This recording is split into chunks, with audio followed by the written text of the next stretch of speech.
Well, here we are. So much good news on what is this, Wednesday night? The days just fly by, Jeff. We have Jeff Lutz, as usual, helping us as the co-anchor on Wednesday nights, bringing in the good news. Super good news today. Model 3 is launched in the United States. I can't think of anything that well, I can think of one thing I'd rather hear, that the robot was launched. But other than that, what did you Oh, think? Was there anything about the launch that impressed you or didn't impress you? What's going on? first off, what impresses me is that this is going out in the basically first half of January, and people will be able to take deliveries, in the month of January pretty quickly. This tells me that Tesla is getting better at, getting supply ready. I even saw the accessories from the new Yeah. Model 3 are already loaded in the store. So Tesla is getting, this production piece of it. I think they're starting to get it down. I wasn't a fan of taking a global product like the Model 3 and then launching it regionally, which is what they did. But we are where we are. But the fact that I am pleasant. Instead of this being an April launch or somewhere later in the year where you just have this indecision and people not knowing what's going on, it's like right away, first full week of the new year, and they're announcing their product and deliveries are pretty much immediate. So that part of it's good. I don't understand why it's, Tuesday on a midnight at Eastern. I don't know why, and via tweet. I don't understand that. This is, 25 to 30% of the volume. So one out of every four or more Teslas are what this product line is. So it means a lot to Tesla. So I'm not sure I understand that. I know there's theories out there that they don't like they wanted to slow. I don't even understand the theories of wanting to slow roll the launch. I mean, if everybody really wants to buy this product and they want to get a bunch of orders, what would you do? What Tesla needs to do anyway is Tesla can't keep Model 3 um, capacity stagnant. They've got to allow it to grow with EV adoption curve and with their market share. So, for example, in North America, if the EV adoption curve, grows 30% and Tesla's half of the market share in the US, well, you would want Model 3 to be growing along with that. So what you would do in that situation is if they got flooded with a ton of orders, they would try to figure out steady state, maybe pick a midpoint. And if they have to add capacity, you add capacity to the midpoint, so you're not adding it at the peak. But I mean, I don't want to get too wonky. I would have wanted more awareness of such a kind of a big thing for Tesla. If the channel's not clear, that's their job. They have to clear the channel of the old product. That's what you do with when you're dealing with product launch. So I'm happy it's early in the quarter, early in the year. I think that's great. It's great for the numbers for 2024. I don't understand the it seems like what's happening with Tesla product launches, like if you go back to the S and X, you go to the Cybertruck, and then you go to those are the last three, S and X, Cybertruck, and now this one. It seems like they're progressively getting stranger. And we just got to get back to the point of like there's a product announcement and then there's an expectation of supply that's there, and the product announcement's like really well put together. I think the videos are getting better. I think they're doing a lot much better. They're doing a lot better on the collateral that they put together. But I got to put the whole thing together. But again, I'm happy that it's early. I'm happy there's supply available, and I want to see them sell a bunch of these. I want to see the backlog number go up a little bit. Yeah, so I did notice there was one tweet today or post on X today that suggested that the numbers went up about 50% in China after the Model 3 refresh in China. Haven't heard much in terms of what the numbers have done in Europe. I expected this to be a big deal. I thought it would really help the numbers. I'm a sports sedan guy anyway. If I would definitely buy this car if I was in the market at all. I'd buy this car for sure. And there's a lot of folks like that. And I think Sawyer was saying he had last count 1,200 people letting him know that they had placed orders. Had already placed orders. That's pretty significant. What do you think? Do you think it's going to be a big deal in the United States? Yeah, I think this product is going to do well. The thing to be careful about, I think uh there's people kind of on the more of on the Tesla Q side, maybe drawing these conclusions. And for Europe and Asia, everything is kind of like, get product in the channel and then start ramping it up. And when you have a quarter like that, it's really hard to call a run rate. To say like, is it, how do you compare, Q4 of 23 Model 3 to Q4 of 2022? Right, That's right, a tough quarter because you're basically filling the channel. right. So what you would want to look at is you'd want to look at Europe and China and rest of Asia in Q1 of this year, Mhm. because that'll be like, okay, the channel's full. Okay, now compare it to Q1 of 2023. Same thing for the US. This is going to be about filling the channel, getting this thing in inventory. See, people place discrete orders for the product, but what you're going to want, and this is, I think people get really confused about Tesla inventory. The 16 or 17 days of DOI, anywhere from a third to a half of that is just transit from exiting the Fremont or Austin factory and getting that to a point of sale. So they really, I mean, they really have static inventory of, anywhere from 7 to 10 days. That means essentially, as a consumer, you're going into these points to order a Tesla and maybe wanting to drive off with one, and more times than not, you can't find what you want. Right. And that's not what Tesla wants. I'd like to actually see them have a little bit more.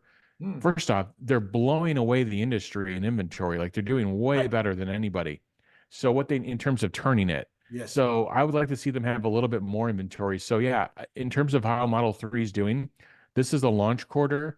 I'd want to look at Q2 in North America and compare it to Q2 the prior year, and then Q1 maybe in China and Europe and compare it to Q1 the prior year. Then we'll really know how it's doing. But I think it's going to do well.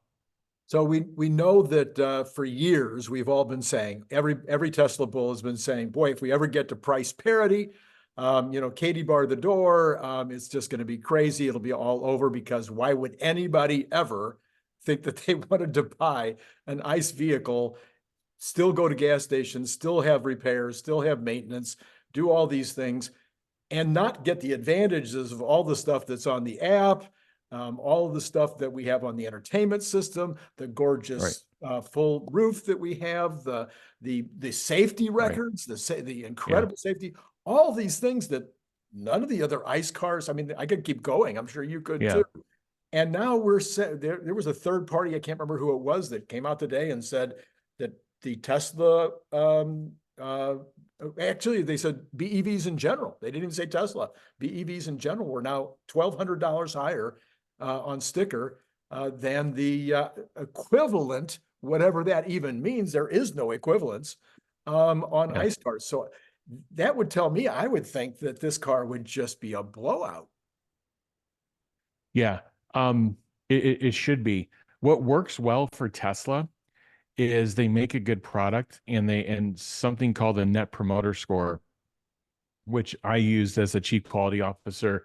Many companies use that. That's a real measure of the quality of your product. Like, would the consumer that bought it recommend the product to them? Right. Would they repurchase, and would they recommend it to others? And that's where Tesla does really well. Um, the word of mouth gets out. People let friends test drive it, and they explain the whole ownership experience of owning a Tesla. But the problem is Tesla's got 4% market share, or in North America, and less globally. So the problem is your word of mouth reach is going to take a number of years for that to really accumulate and make a bigger impact. So back to your original question, like, why isn't this thing just sold out and everybody loves it? And it's awareness. I mean, I have 3 people in my family right now. They're in the market to buy a car, and they want to get into an EV. Their concerns with Tesla is they want to look like everyone else, but I kind of walked them through that and like what their options are. But honestly, when I told them about the pricing, their jaws hit the floor. They had no idea. They didn't know about the extent of the tax credits, both federal and state.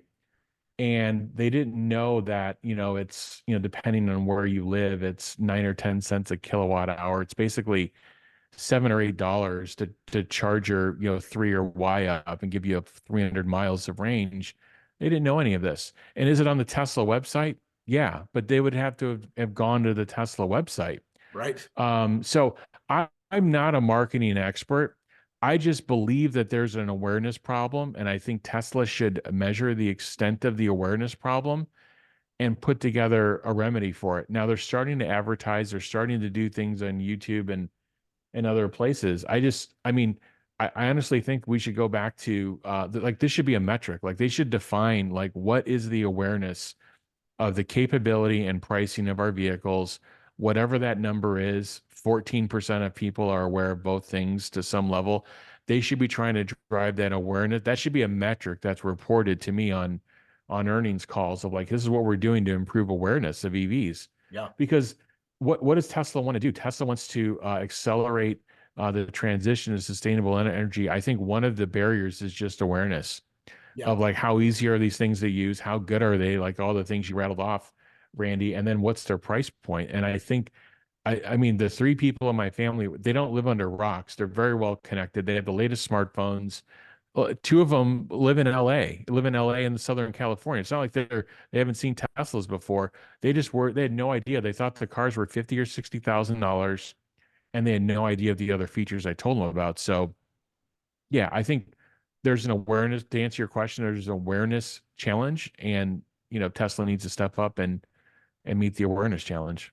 Yeah. I think the starting point on the lease right now is in the mid threes. 329. 329, yeah, low threes. So 329 is the starting point on a lease. I mean, how much better can you do than 329 on a 3-year lease? And in this case, turn it back in at the end. You could keep doing that for the rest of your life. I mean, Yeah, that's a and pretty, people are spending half of that on coffee per month. So yeah, I mean, it's getting kind of ridiculous. I think to Tesla's credit, like they've done a lot of the heavy lifting to get the cost structure down and to be reasonably profitable. Now, I think what would be important is for them to show stability in that. But they've done the hard work. Now let's let everyone somehow know about it. Again, I don't know what the solution is. I'm not an ad exec. I think there's a lot of people on Twitter that aren't ad execs that are talking about what Tesla should do. I'm not a huge fan of that. Let the professionals define the problem. I think the problem is awareness. Prove me wrong. If 90+% of people are aware of Tesla's great pricing, the advantages of owning an EV, and the advantages of owning a Tesla EV over other EVs, then maybe we don't have a problem. and that's I it. And that, I would I would be really skeptical that that's not a problem. and there's tons of pollsters. That's not a very expensive poll to take, and you can have the numbers Correct. very quickly. So I am an ad executive. I've been an ad executive my whole life, and of Yeah. course you know my position. I think they should Yeah. just be aiming right at the Midwest, everything but the coast. The coast don't really. I mean, yeah, to your point, Yeah. there's plenty Yeah. of people that I know here in Los Angeles or I'm in Riverside, but in Los Angeles, in Riverside, that haven't got a clue and are completely misinformed, disinformed, fudsters. They believe Yeah. all the FUD. And when I tell them the truth, they're sometimes they won't even believe me, of course, because I'm a sales guy and you can't believe the sales Right. guy. Right. Right. Yeah, no, I Yeah. think it's time. I think it's absolutely time. So I think now the community, at least, now that the 3+ is out, I think the Tesla community will start thinking about the Juniper. Have you thought anything about when you think that might be coming to fruition? Yeah. I mean, it would be reasonable to think that every 3 or 4 years that Tesla would want to refresh the look of the product. So the Model Y shipped in I think a little bit in the first quarter of 2020, and then more meaningfully throughout that year. So yeah, we're getting to the 4-year mark of the product. So it would be reasonable to think that there's been these spy photos. Some say they're fake, but Yeah, yeah, it'd be reasonable for them to take the design language they did with the Model 3 refresh, apply it to the Y. It looks like they're this will be interesting commentary for Tesla. Like with all the features you added, did you take the cost down of the Model 3? yeah. It would be interesting for them to comment on that because it's been coming down a precipitous cost curve. and they said they have about 50% or more just over that reuse, which will be great from a cost curve perspective. Right. So yeah, I think it's reasonable. I think it's time. And that's again something they got to manage carefully. And again, I'd hope they would figure out how to launch that simultaneously globally, versus doing it regionally. I saw a reasonably okay review today of the Tesla Model Y, and they really, really came down hard on the suspension. Yeah, And I think that's reasonable. It's yeah, the only thing my wife complains about on her Y is the rigidity of the ride. And that's something that apparently the Model 3 has solved, according to the reviews, is that it's a much, much better ride. That and the fact that a SUV is way more likely to have kids in the back. So putting in yeah. that television or putting in that screen in the back, those two things alone, I think, would be, and maybe that's, I don't know, Jeff, I don't know about enough about this. Would you have to do the entire refresh in order to get the suspension and the screen in the back? It depends what they did with the suspension, but no, my guess is, and by the way, recent Model Ys over the last year, I believe they've been meaningfully improved the Oh, have they? suspension. But I owned a Model Y for about a year and a half, and I noticed a big difference between the X and Y when it came to suspension. Sure. So yeah, I do think they need to well, what they did with the three is they went after a number of kind of like annoyance areas, and in aggregate, I think they made a lot of improvements. Oh, absolutely. And in aggregate, I think a lot of former Model 3 owners are going to be very happy, and new owners will be happy. Yeah. Yeah, I think the first thing they have to go through is go through what were the net detractors to net promoter score? Like, why wouldn't you recommend the car? They should fix those things. Yes. Yeah. And I think suspension will be at the top of that list. Yeah. And then things with ride comfort, like you discussed, noise, and Right. then seat comfort. There's a number of things I think they can go after, and just freshening up the overall look. So what that will do is that'll now bifurcate what's out there. Now there'll be newer looking Model Y and Yeah. older looking one. Um, so I think, yeah, I think that's something that they should, again, you'd love to hear them that they've locked, but that's one they won't announce a design lock on, because that's one Yeah. they don't want to freeze the market on. So Right. we won't hear anything about that until they're ready to really roll into production, I believe. Right. So, Jeff, I heard that you had a few of your expectations out in the real world today. A few of your projections Yeah. for 2024. Is there a couple of three of those that you'd like to share with us? Yeah, I mean, I'll rattle them off pretty quickly. Everybody's asking about, volume, and I would love to see Tesla. I have a range of 2.2 to 2.4 with a bull case of 2.5. Uh-huh. And I think the EV adoption curve, the point of sale credit, which by the way is not fully out there in North America yet. Right. It's kind of by location, but it's happening. And so we ended with 1.4 million EVs in North America, and 9% adoption. So if we go to 12% adoption, you're talking about adding 500, maybe almost 2 million EVs total next year. And Tesla is the only company that's been meaningfully adding capacity and Right. refreshing their product lineup, obviously with the Cybertruck being brand new, and the Model 3 refresh. So I'd like to think that Tesla's going to grab a big chunk of that, so that can get you from 1.8 to 2.05 to almost 2.1, Mhm. just with the growth in North America alone. And then you've got China, which I think Tesla's going to continue to do well. Um, and and then Europe. I mean, Europe's kind of a mixed bag, but anyway, I don't see any issue getting to the 2.2. The only thing I got to go and look at, one of my followers asked me to kind of look at is so GM came out with a 16 million unit SAR for North America last week. Right. What did they base that on? What are net inventories leaving the year? Were they meaningfully higher? Are they still around their 45 to 60-day level? If they are, then I feel okay. But if they have a bunch of inventory well above that, then I'd be a little bit concerned.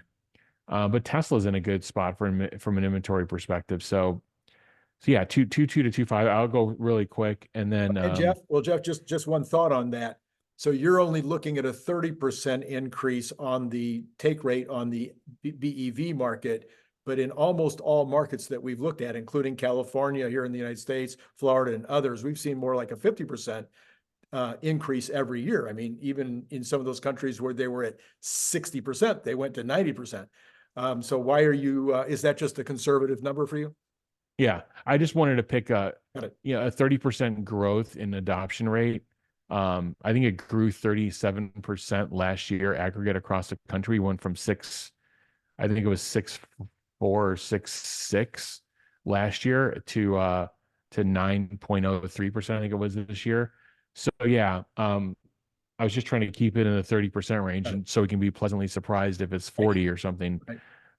But yeah, 12% EV adoption just in the US. I was Right. just kind of Right. thinking through that number because I think that's going to be a pretty big jump. And the volume, the volume numbers are getting bigger now. It's this law of larger numbers. So now we're talking about much bigger numbers Well, the going one bigger forward. numbers, I agree with you, Jeff, but as we've pointed out so many times before, except for the coasts, the adoption rate is in the 2 or 3% range for a lot of the states in Yeah, the flyover. And so the opportunity there is not even a large number yet. yeah, So, true. so if you think of those as regions and Yeah, that have opportunity for a lot of increase. yeah. Well, until we hear Tesla having a targeted plan for Yeah, yeah, those regions, it's hard to say, but I just know that they have the best product, and they have availability of it. So I think they're going to, if that adoption rate is going to grow 30%, I think Tesla's going to get a big chunk, at least half of it, right? yeah, Because they're already at half market share right now. So yeah. those are my thoughts. A little bit conservative, but I don't think overly conservative. Then I thought FSD, expansion, so Europe and China, Uh-huh. and then eventually a license partner in the year being announced. Like, so I think Tesla's internal focus is to expand, Mhm. but then really quickly adopt a license partner and start, going outside of the company. Got it. Um, with that, the Cybertruck, I had 70 to 80,000 units. We'll have to see how Q1 goes. That'll really, to me, from doing ramp plans before, they'll really just set what do we think they can do? Can they double or triple in the second quarter? But they can't really double or triple every quarter consecutively. It's going to become difficult to do. But then really getting the full volume in the following year. Right. But I think Cybertruck will be the number one selling EV in its first year. I think it's a huge accomplishment. The 25K car, we talked a little bit about, I think, design lock in this quarter of this year and then ramp in the first half of 25. I think the earnings call, maybe we'll talk about in a bit, but I think the tone has to change Yeah. because of what Tesla is actually doing. And if you look at the middle of 2022, Tesla was the first company to do headcount reductions. And then, the tone started changing from Elon progressively on these calls to headcount reductions, and they started slowing and stopping some of the new factory expansions or additions. And then the tone changed. But Yes. now the reverse is happening. Now all these recs are being added to the system to hire people, and they're turning on the expansion. So I would expect the tone to start at least become neutral, if not become more net positive. And then finally, I think this is a big year for Tesla's supply chain. A lot of people don't realize that they have the 14th ranked supply chain in the world of all supply chains by Right. Gartner, a big important company. Toyota's ranked 44th, I think, and then there's Wow. no other auto companies in the top 50. So they have a very good supply chain, and now they're between this wave, this 2.5 million unit run rate auto business, and then the compact on the horizon and the robot on the horizon. The compact is going to be 2 or 3 times that in volume, at least 2 times the current Right. auto business in Right. volume when it gets to peak volume. So suppliers have to be just crawling over themselves and killing themselves to get Tesla business. No kidding. And then the robot's going to be even many times that. So, Right. and both of these projects should be in supplier selection mode. In fact, I would say on the 25K car, my guess is they've selected all the suppliers at this point, but they haven't awarded share. Mhm. So I think there's going to be this huge bake-off competition. Why am I bringing all this up? I think I think they can bring a lot of this to the bottom line for the 3 and Y Uh-huh. sooner, Yeah. by leveraging over the supply base. So those are some of my predictions. Okay. And so you didn't say anything about the 4680. So I don't hear anybody talking about this, Jeff, and it just drives me crazy. The last we heard, it appears that we will be fully ramped on the first 100 GWh by mid-year because they're Yeah. starting to put in the second 100 GWh production lines. If we reach that 100 GWh even by the third quarter, and we start to put in the new production, we might end up with something close to 100 GWh for the year of actual production. That is $4.5 billion that just goes thud to the bottom line because I don't think they're going to cut the prices to by $4.5 billion. Yeah. And nobody's talking about that. That's Yeah. over $1 a share. That's $1.50 a share. I think they have a little bit of the innovator's dilemma going on with the 4680 because the early performance in terms of the efficiency per cell is not where they originally thought it would be. So, but on one side of the equation, they want to be expanding capacity as fast as possible. Mhm. On the other side of this, they probably want to cut over to a more efficient solution at some point. So at some point, there's going to be some disruption in this ramp, and they just got to figure out how to manage like the kind of the guide or the slope down on one and just to continue to improve the performance of the cell, I would imagine. Um, so yeah, 4680. I mean, I have a number of predictions. I don't want to take up the whole Sure, show sure, sure, sure. going through it, but I think it's critical, and I'm aligned with you. I think they're getting to this point where they're going to be uh, hitting this exit velocity. The question is do they have to cut over to a new cell with improved performance? Uh-huh. Because they're not hitting anywhere close to the original mark that they have, and they probably know themselves that they can do better with modifications. So that's what I would be looking out for. All right. Well, let's take a look at the stock for a minute. I recently did a whole show. I made the argument that the Tesla stock is being hammered primarily due to awful press coverage, both positive coverage. I mean, the lack of positive coverage on the bot and on the Cybertruck, which there's been almost zero coverage by the mainstream media, and of course, all the massive negative coverage. And then the other thing is the worry that maybe the institutional class and maybe even the retail investors have over margins and over the guidance that's going to be given 2 weeks from today.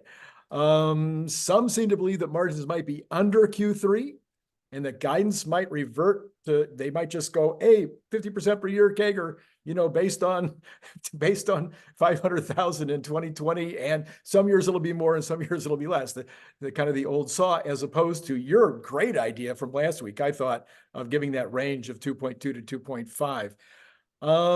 So which is be 1.53 actually is what we need to get to that to be exact. But Troy Tesla is, I think, still at 2.1, and most of the street is at 2.2. If Tesla doesn't do something like you recommend, in that giving a spread or something like that, or a pretty good number above 2.2, do you think the market might just kind of write them off for the year? Yeah, it'll be a dangerous thing. Because yeah, there's different classes of investors that we talked about. There's people that are studying the bot, they're studying FSD, they're studying all these option plays for Tesla basically that could massively accelerate the enterprise value of the company. And then there's the traditional, institutional analysts. I mean, we had Dan Ives on a space who talks to a number of different funds and teachers union, whatever, like they're not looking at the daily progress of FSD and, was Elon in a ride or, Right. where's, did the employees get V12? They're not looking at any of that. They're like, so they're basically giving FSD a zero. So in fact, Dan used the term of like, if I talk to 20 different funds about, what they think of FSD, maybe one of them has it, in their valuation. The other 19 don't. Yeah. Um, so yeah, so back to your point is if I don't think they have to guide to the 2.5. I don't think they have to do that.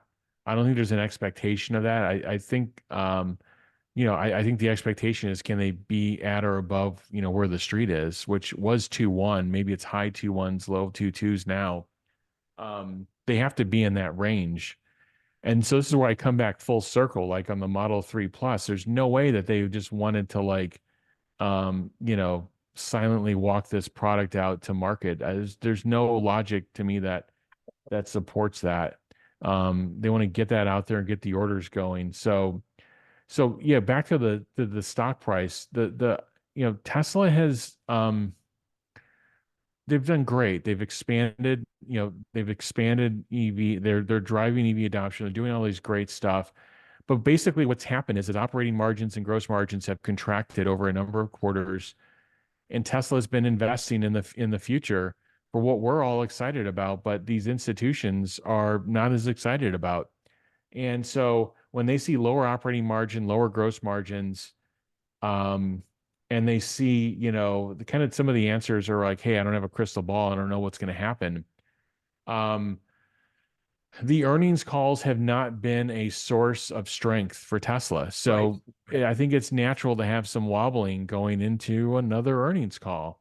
Yeah. But this is to me has to be the one where, and I don't think Elon would have scheduled this separate session after the 10K comes out. Right. Why would you do that? I mean, you're going to do that to march out a trove of bad news? Or are you going to paint a vision for, the company and for EV adoption and for sustainability? I think it's going to be the latter. I don't. If there's no Tesla like leading the way, what we've seen is the other companies have capitulated. And if so, Tesla doesn't lead the way, no one's going to do it. And I hope Elon takes that attitude of like, if we don't put the big number out there, if we don't put the big bogey, no one's going to do it. So we're going to do it. And this is how we're going to get there. Yeah. So I think if I take what you just said and take what I just said and put the two together, and nobody's really saying this, but what you have is you've had a contraction in the margins based on the idea of continuing to put a lot of metal on the road.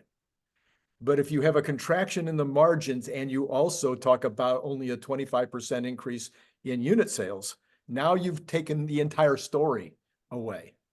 And I think that's what people are worried about. I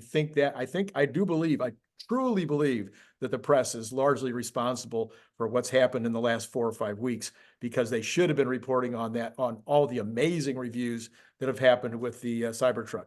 And they should have been reporting on the bots, especially now that you've got 3 or 4 other companies out there with really solid bots. They should be talking about it. But take that away, I still think the second biggest thing is concern, really, and reasonable concern that you would have shrinking margins and not be doing 50% growth. Yeah, but the bulls don't want to hear this, but the gross margin is an important thing for the street, and they want to see a path to stabilizing that. And I think they're largely there. I would be surprised if we see some big move to the downside. I think it was Morgan Stanley. Somebody was saying that they're going to get into the 12s. I know. I don't like I said in my points for this year for the predictions. I think the Tesla supply chain is going to be able to leverage these future product lines and really drive COGS down to a whole new level.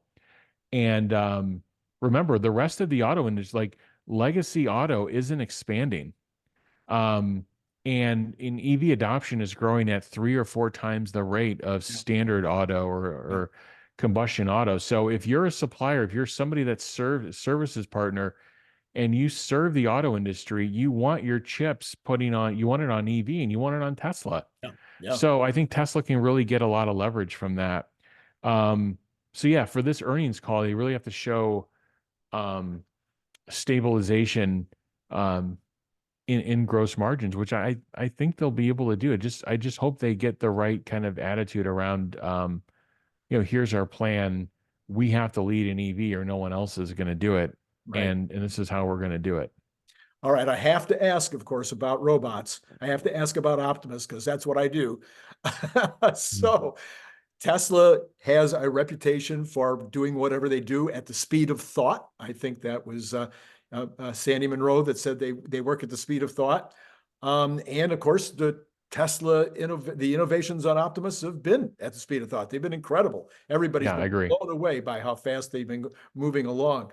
But now that there's two or three other people out there talking about it, and showing their bots doing useful tasks, I mean, seriously useful tasks, do you think the competitive and the need to be competition, not the reality, because we know the TAM is so large it won't matter, but just all of these human beings that do not want to be second, that do not want to be behind, do you think that might cause them to even put more pedal to the metal on whatever they're doing right now with Optimus? Yeah, I firmly believe that Elon Musk and his staff are thought leaders in the industry. And when they start talking about, the what's the bottleneck to GDP growth, and they start talking about labor, and they start talking about how they're going to solve these problems, I do believe there's a series of startups highly funded startups, and larger companies that start efforts, and they try to pattern themselves after what Elon and Tesla are thinking, because I mean, I think the history books will show, after all this, the biased media coverage is to the side, is that he's the greatest capital allocator in the history of the earth, maybe. And the history books will decide it, but I think they will. And so what these people are doing is they're naturally trying to copy. But if you study each one, like someone asked me about Figure on the robot side, and I said, okay, well, it's interesting. They have an interesting demo. They're even copying the Tesla videos. But then they're like, well, look, hey, we're hiring all these people. So it was obviously a recruiting effort. Then you go look at, like, well, who are they hiring? And I looked at who they're hiring, and there was nobody that they're hiring that's involved with the industrialization or scale of the robot. Mhm. Everything was involved with the engineering of the bot, which tells you that they're a number of years away, or they're not seriously thinking about scale and like they should. And maybe some of this is kind of a boon to get money. But Jeff, let me So, yeah, stop you there because the numbers are so massive. yeah, You could hand build these. You could hand build every single one of them. Let's say they cost, when they start doing them in numbers, let's say that Figure hand built 1,000 next year. That would not be a big number. And let's say they rented them out for $5,000 a month. That's not chump change. yeah, Maybe they rent them out for 10,000 a month. I made a case today. Nobody saw the video. By the way, I'll try to remember to put a card up. This video that I did earlier today with Brian White about doubling. I can show. I'm absolutely positive that I can prove that it's double the wage, not the wage plus the Social Security, et cetera, et cetera. That's one factor. But when you start talking about HR departments being eliminated or diminished, when you start talking about hiring and firing and training and all the kinds of things that you have to do with human beings, yeah, I think I proved a good case for double. You can take double the number. So let's say they charge $10,000 a month for the bot, and they've got 1,000 of them next year. That puts some food on the table. That's yeah. gonna create some pretty serious numbers. So that's why I don't understand why everybody wouldn't be trying to get some of these things into real work situations as fast as they possibly could. Make the mistakes, screw up. What does Elon always say? Fail forward, fail fast and fail forward. Get them out there. How bad can it be? They're not going to hurt anybody. They're not Yeah, going to. no, I think, but what I think is important, I don't disagree with that. I think what Tesla has proven, like if you take the FSD example, and I know they're not done, but what it looks like right now is they have the lowest cost client solution in the vehicle in terms of hardware, Yeah, like literally by a factor of 3 or 4, maybe 5 times. yeah, And then on the network infrastructure side, it looks like they're going to well surpass NVIDIA in terms of the cost, on the data center side. I mean, surpass in a favorable way, like lower right, costs. right. And they have this end-to-end solution. They're not going to have to sell themselves. They're going to sell themselves chips and not put a 70% gross margin on it. So they've cracked this full end-to-end code on the lowest cost structure, the cost per mile to deliver full self-driving. And these others that have been out there earlier, been rushing, are like, oh, look, we've got a robo-taxi. Like, well, you realize there's somebody behind the curtain that's helping with interventions, or they're losing, $1 billion every, 6 months, and they don't have the cost structure unit economics. So back to the bot, I think Tesla, from a cost architecture perspective, has already figured this out. And now they're trying to match the engineering and match the industrialization effort to fit the cost curve, the cost plan that they've developed. Whereas I don't know if others have done that yet. So you may see a lot of things out there that don't eventually scale, is my point. Or you may see things that look great in a demo or a 2-minute video, but there's not something fundamentally that'll scale from a software AI perspective. So we'll have to see. I would put my money on Tesla just Oh, because of their absolutely. manufacturing capability. Yeah. And it looks like, from an AI perspective, I've tweeted about this. I think the Tesla AI effort, if you look at it from a probabilistic perspective, like, it works, like every situation you put it in, it's working, 9,000 or 999 times out of 1,000. Whereas every time I go to a chat GPT query or another language model query, I'm not getting that level of Yeah. performance. And then people want to blame me and say, well, you're not putting the right prompt in. Well, that's not how this works. How Right. this works is, like, I should be having a conversation with this thing and I should be getting the right response. That's like saying you're not doing FSD properly in the car. No, I should be able to press a button And and it that's it. drives me everywhere. So, anyway, it's a lot of words to say, is I think Tesla has the lowest cost and probably the most highest effective approach to real world AI, whether it's on wheels or bipedal robot. So my money's on them, but it'll take a while for the market to realize that. Yeah. Yeah. Okay. Well, talking about the market in general, today we had the market reversing pretty clearly the expected broadening of the bull. The rotation is not really happening. Everybody thought the money would come out of tech. I don't think you said that. I think you said the money would still go into tech, but you thought Mhm. it would get broader anyway as money came off the sidelines. So, but the other 93 stocks in the S&P still not really getting all that much love. The Russell not getting that much love. It's still nowhere near all-time highs. Magnificent Seven, though, except for Apple and Tesla. Yeah. The Yeah. other five did really, really, really, really well today. Yeah. Is that just the CES effect, or is that where we're going to be seeing it No, keep? if they put up the earnings in a couple of weeks here, it's gonna continue. The risk to the Mag 7 will be Apple, um, and maybe Tesla, but can Apple put up the earnings? But in terms of the rest of them, I think they're all set up pretty well.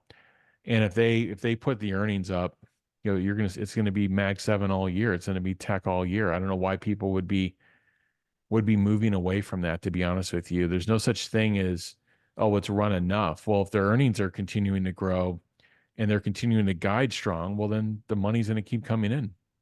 Yeah, yeah. Well, and then on another subject, Fed President John Williams says everything is trending the right way on inflation and inflation expectations. And he sees 2.25% inflation in 2024, down to 2% in 2025. I don't think there's any way it's going to be that slow. It's either going to be faster down or it's going to start back up. I don't think it's going to just inch down between now and the end of next year. But he thinks it's too soon to lower rates or become less restrictive. He's Yeah. just one vote, but there seems to be this overabundance of caution. And I worry, you may have heard, maybe you and I talked about it last week. I don't remember. I have slid over. I think there's now a 50% chance of a recession in the third quarter. Oh, yeah. I mean, if there is one, it's probably going to be pretty shallow and pretty quick, because they're going to have a lot of tools, whether it's, they've talking about even ending some of the quantitative tightening in March. Like, there's all these things that can be happy in the background. The other thing is the Fed does, even the CPI is tomorrow, but the Fed really cares about PCE. Right. And if CPI headlines in a miss tomorrow to the favorable side, it's going to be housing. This housing has such a lag, and it's coming down so much.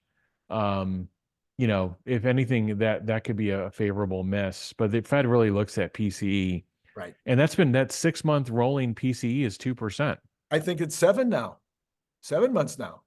Yeah, 7. So, I mean, what do they what do they want to do? I mean, so that's where you start leaning to something closer to March than May for cuts.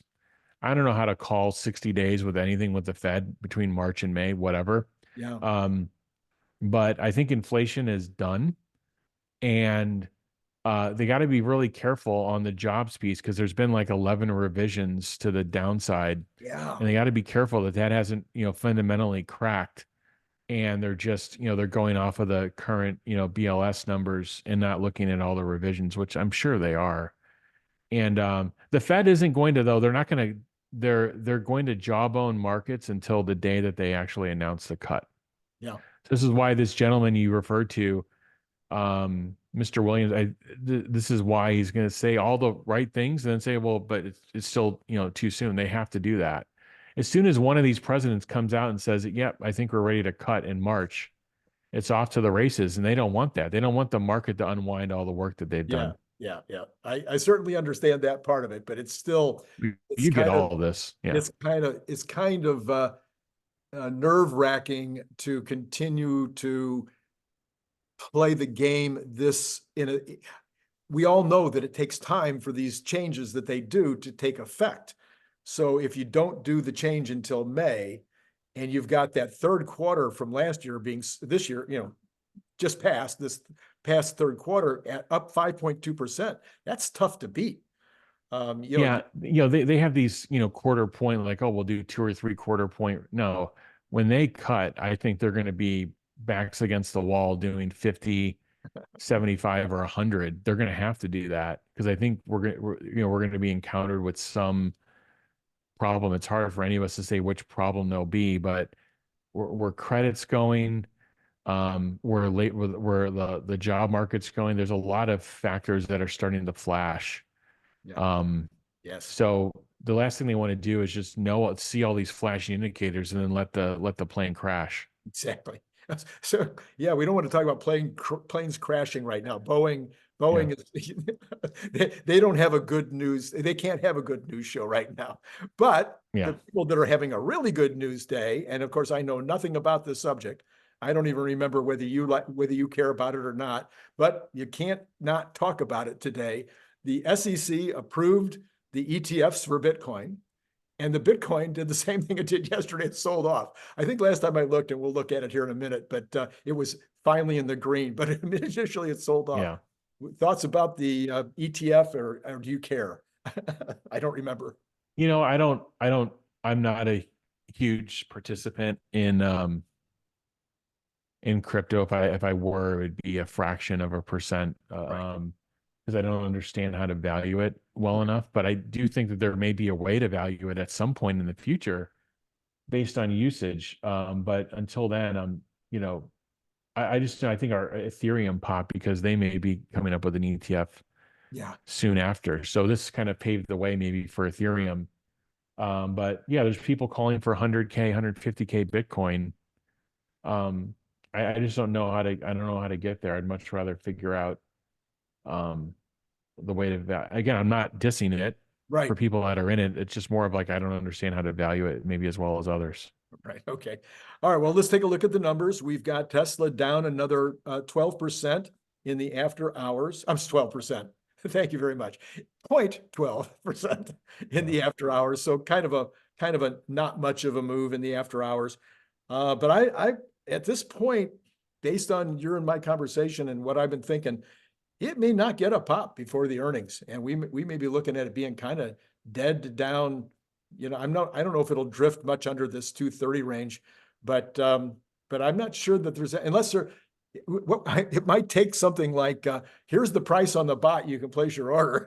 maybe that would move the market. Well, like I said, if Elon is at least neutral, if not positive on the earnings call and Yeah, but says, "Oh, that's by 3 the weeks. way, Yeah. I've got this other meeting where I'm going to talk to you like about the future of Tesla," like I talked to my team. Yeah.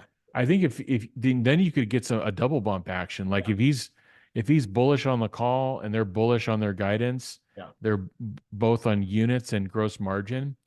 And then he says, oh, by the way, I'm gonna have this other call to kind of talk through all the exciting things. Well, then maybe you get a double bump, Yeah. and maybe it starts going in the other direction. So I just don't want to be glass half full all the time, because the last 3 quarters in a row, I mean, they've kind of really painted more of a gloomy um, outlook. But again, I go back to their actions. Their actions are not pointed towards gloom. They're expansionary in capital. They're expansionary in labor. Right. Right. So the 10-year, interestingly, is now down after being up during the regular hours, is now down 2 basis points, under 4% now. So I don't know if they know something or if this is just the after hours crowd is speculating a little differently than than the regular guys. Yeah. But it's kind of interesting to see almost 100% of the bonds are yields are down in the after hours. So then we have oil, which has been pretty heavily hit recently, is okay, still down more. Not very much, but it's still sitting at 71.23, down 0.2% in the after hours. And Brent is unchanged as well, still with a spread of around $5.50, which is unusual. And then natural gas down even more. Winter started in the East Coast, and it's still not. This stuff is still not popping. There's so much inventory and Yeah. so much production. I don't know. I don't know. This will be great for the economy and for inflation, but I don't know what for the oil guys, how do they ever turn this around? Well, it's funny because I don't have the full production picture in front of me in terms of refining capacity, but um, they've been pumping a lot of oil domestically, Yeah, and they don't want. It's kind of a catch-22 because they got hammered for not doing it enough, and now they're cranking, but they actually don't want to say it, just given like their political position of like they want right. to be transitioning more to green energy, so they don't want to actually be out there trumpeting that we're pumping it, an S ton of oil. So yeah, it's an interesting time. It is indeed. Election year. An election year to boot, yes. So gold is flat, silver's in the after hours or pre-market, pretty much all flat. Copper's up a little bit, but the commodities are slammed. I don't know what, again, that's, good for what we want. Dollar flat. Okay, believe it or not, the Bitcoin is in fact negative. So pretty interesting. Sold on the rumor yesterday and sold on the reality today. That's pretty funny. Yeah, And this thing moves around. yeah, so then the Dow is, it's, you know what? I can make this really short. All three of them are about as flat as they can possibly be. So, Yeah. yeah, no real change going on there. Well, it'll be an interesting morning. We've kind of talked about where CPI might come tomorrow. I am thinking it's going to, based on Trueflation, I would say that it will at least be in line with market expectations. But to your point, I think rents have come down a lot, and that is not figured in yet. So maybe this will be the time when we finally get a beat to the downside on inflation. Any last thoughts? No, I'm with you on that. And I think this is a good start for Tesla in terms of getting the Model 3 out, getting it in supply, and and getting the Cybertruck into all the delivery center, or not all of them, but a lot of the delivery centers. And I think they really excited the marketplace with these new products. This is the biggest year of new product introductions for Tesla. So Yeah. it'll be interesting to see what, coupling all that together, and the rate picture maybe getting better in the second half. You know, do we get more than what people are calling for, which is just a transition year? We get kind of a bigger year and a bigger setup in the 2025. Have they had some breakthroughs on Cybertruck? Um, so I'm looking forward to mine. I think there's a lot to look forward to. It's going to be interesting to see how Tesla sums all that up and paints the picture for everyone else. Yeah, I'm like you. I'm expecting and hoping. It's more hopium than expectation, but I think I think Elon will be in a great mood, and I think he will be positive. I don't know, but that's my hope. And you know, let's do some rah rah. We've done the other, so now let's try rah rah. Yeah. To the extent that you can legally, of course. All right. Right. Listen, Jeff, it's great as always. Thank you for co-hosting on Wednesday night. Thank you for bringing as much good news as you did. That is your job, by the way. That's what we pay you for. And Okay. so until next week, Thanks, Randy. thank you so much. And to all of you out there, it has been great talking to you.